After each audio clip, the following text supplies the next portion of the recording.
Herkese tekrardan merhaba arkadaşlar. Bugün sizlerle yeni almış olduğum sandalyeyi inceleyeceğiz.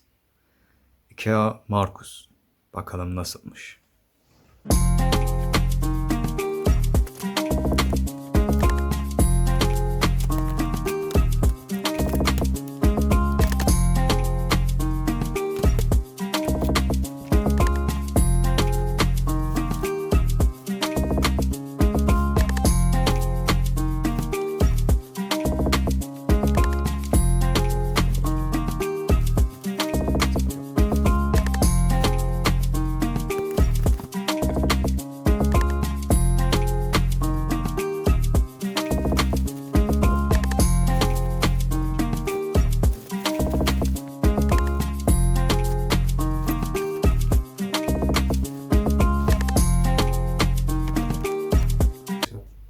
Şöyle tekerleklerimiz var. Bunları şu şekilde takıyormuşuz. Şöyle şuradan bastırılabilir. Şu şekilde takınca oluyormuş herhalde. Ben öyle anladım. Böyle basit, bu kadar. Evet arkadaşlar, şöyle bir alet var. Bu taşıyıcı iskelet diyeyim artık. Ne diye adlandırılıyor bilmiyorum. Şunu şöyle çıkartıp atabiliyormuşsunuz. Bunu da bu şekilde buraya böyle bırakıyormuşsunuz. Arkadaşlar, kutudan şundan küçük vidadan 5 tane, uzundan şöyle 6 tane çıkıyor. Şu işte koltuğun yüksekliğini vesaire ayarlayan cihazı, aleti, oturma yerinin şöyle çıkıntılı olan tarafına şu tarafı gelecek şekilde koyuyoruz. Şu çıkıntı olan tarafa uzun ikişer tane koyuyoruz. Arka tarafına ise kısayı koyuyoruz, ikişer tane. Sonra da bunları sıkıyoruz. Arkadaşlar, bu sandalyenin sırt bölümü. İnternette şey yazıyordu, şurada görebiliyor musunuz bilmiyorum. Bel desteği var. Çok rahatsız ediyor yazıyorlardı. Ben de bunu çıkarmak istedim. Şurada fermuarlar var. Ama şeyleri yok işte. Çekme şeyi, saçma sapan işler. Şunları biraz zor çıkarabildim. Neyse, çıkardık, bunu da çözdük. Şurada bel desteğinin vidaları var buradan çıkarmak için. Bir tanesini zar zor çıkardım, diğeri çıkmıyor artık, nasıl sıkmışlarsa. Sonra internetten baktım. Arkadaki fermuardan sadece şöyle sünger çıkıyor. Süngeri çıkarsanız oluyor yazıyordu. Çıkardım, bakalım inşallah işe yarar. Şimdi arkadaşlar, bunu şöyle görebiliyor musunuz bilmiyorum. Şu alta gelecek şekilde sokup sonra da şuralardan 3 tane küçük vidayla vidalayacağız. Evet arkadaşlar, şurada bir sıkıntı oldu. Ben bir deneyeyim derken soktuk, bir daha çıkartamıyoruz. Çıkartmak için de çekiç mekiç falan uğraşmak lazımmış. Dedik gerek yok. Basit. Şöyle gösterebiliyor muyum? Gösteremiyorum. Görün. Şu işte soktuğumuz yer. Evet. İlk başta koyduğumuz o çubuk. Bunun üzerine yeri var. Koyduğumuz zaman pat oturuyor. Sonra böyle oturabiliyorsunuz. Oturunca ilk izlenim nasıl? Güzel. Tabii daha şuraya şeyler takılacak da oraya daha geçmedik. Oturma testi yapıyoruz. Yani güzel mi? Güzel. Şöyle gözüküyor mu bilmiyorum. Öne çekeyim. Şöyle oturabiliyoruz. Oturduktan sonra da şöyle bakayım. Şundan, evet, şöyle kilitleyebiliyoruz. Rahat. Benim önceki sandalyeden rahat. Önceki sandalyeyi de koyarım, görürsünüz. Şöyle ters yapınca da açılıyor ama şöyle bir geri gitmemiz gerekiyor. Güzel. Dönüyor. Hareket ediyor.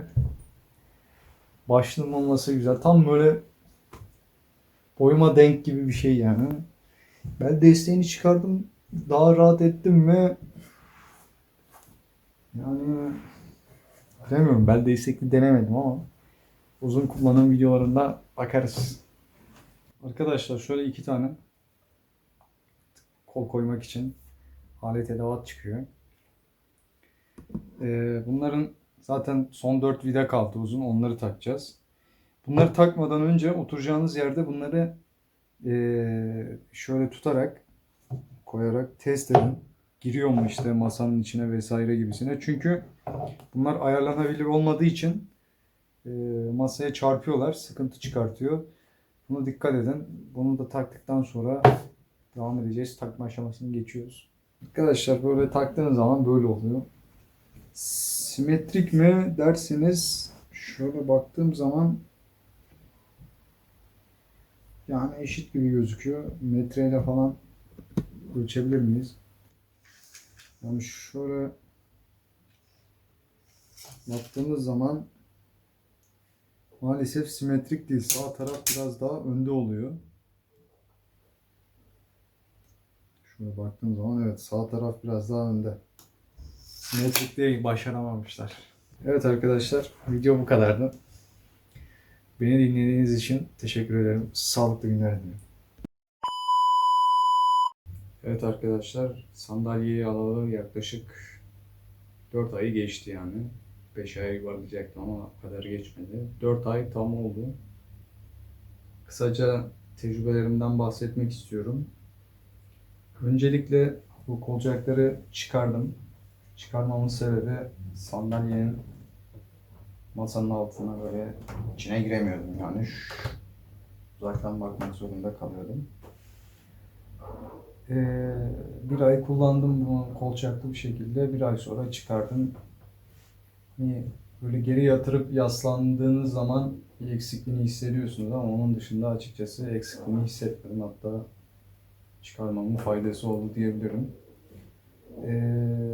Şey olarak eski sandalyeme göre rahat. Oturma yerleri, onda bir sıkıntı yok.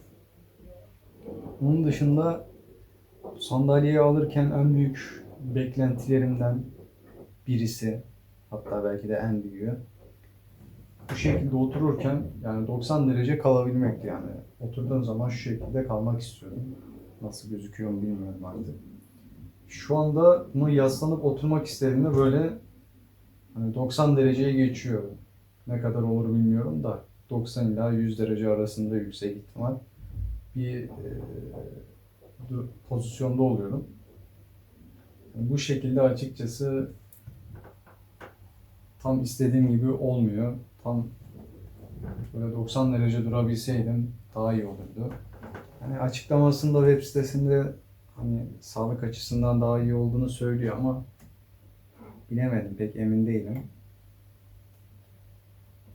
Bunun dışında yani böyle şeyinde klik pat diye ses çıkartıyor ama benim için sıkıntı yok açıkçası.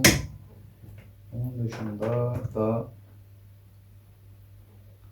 yani ekleyebileceğim fazla bir şey yok. Boyuma tam yetmiyor diyebilirim. Şu arka kısmı biraz daha uzun olabilirmiş. Boyuma tam yetmiyormuş. Onu fark ettim. O çok sıkıntı olmuyor benim için. Benim için en büyük sıkıntı dediğim gibi bu yaslanma durumu oldu. Hani bu benim ilk bu tür bir sandalye deneyimim. O yüzden hani pişmanım diyemeyeceğim çünkü eski sandalyeme göre çok çok iyi. Ama söylenildiği kadar da iyi bir sandalye olduğunu düşünmüyorum açıkçası. İnternette böyle şey sözü dolanıyor, ne diyeyim, oyuncu sandalyesine göre çok daha iyi ofis sandalyeleri ve ofis sandalyelerinin en iyisi de Markus gibi bir izlenime kapıldım en azından ben. Pek sonuca varamıyorum çünkü dediğim gibi sadece bunu denedim. Farklı ofis sandalyeleri belki daha iyi olabilir. Neyse arkadaşlar, beni izlediğiniz için teşekkür ederim. Tekrar görüşmek üzere. Hoşça kalın.